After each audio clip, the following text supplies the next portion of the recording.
Everyone, और इस video में हम बात करेंगे साइमन कमीशन की। So Simon commission actually constitute किया था by the Tory government of Britain under the pressure of mass movement in India. तो इंडिया में जो मास मूवमेंट चल रहा था उसके प्रेशर में आके ये कमीशन अब बनाया गया।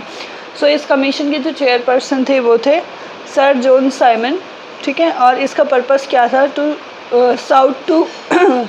South to look into the demands of the nationalists and suggest changes in the constitutional structure of India। तो जो इंडिया में नेशनलिस्ट थे उनकी जो डिमांड्स हैं उनको ये लोग सुनेंगे और उसके बेस पे जो भी कॉन्स्टिट्यूशन स्ट्रक्चर में चेंज करना है वो करेंगे। Members, Simon Commission didn't have any Indian member, all British. तो it's a kind of irony कि ये नेशनलिस्ट की डिमांड सुन रहे पर इनके कॉन्स्टिट्यूशन में कोई भी इंडियन नहीं था, सब ब्रिटिश थे। How did Indians respond to the Simon commission?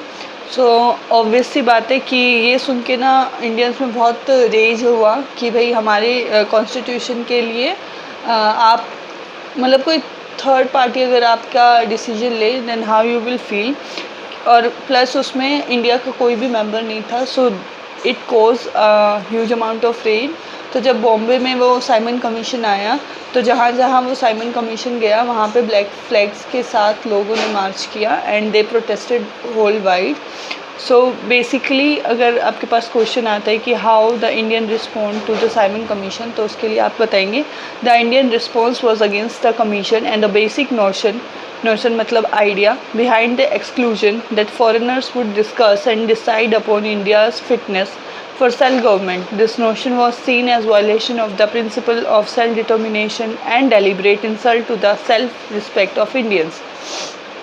कि ये इंडियंस लोगों के लिए ऐसा था कि भाई हमारे देश के लिए आप लोग डिसीजन ले रहे हैं एंड आयरनी ये है कि आप हमें इतना इंसल्टिव फील करा रहे हैं इन अ सेंस कि आप कोई भी इंडियन को इंक्लूड ही नहीं कर रहे इस कमीशन में।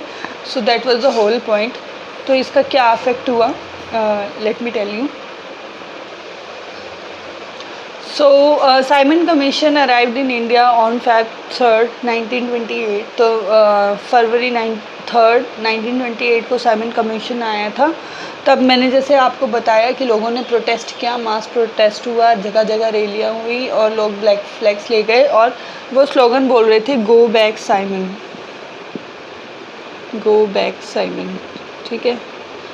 सो इतने आउटरीच के बाद कुछ अफेक्ट दिखाई दिया, जैसे कि जब जवाहरलाल नेहरू की प्रेसिडेंसी के अंदर मतलब जब वो प्रेसिडेंट थे, लाहौर सेशन ऑफ कांग्रेस में पूर्ण स्वराज की डिमांड रखी गई, फॉर्मलाइज्ड किया गया, उसको रखा गया। और 26 जनवरी 1930 मतलब साइमन कमीशन बनने के 2 साल बाद it was celebrated as the independence day. तो इंडिया का इंडिपेंडेंस डे मनाया गया। Then in the same year 1930 में डॉक्टर B.R. अम्बेडकर ने डिप्रेस्ड क्लासेस एसोसिएशन इस्टेब्लिश किए।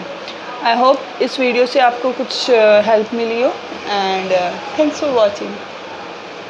मेरी दीदी की वीडियो को लाइक करें, शेयर करें, कमेंट करें। Thank you.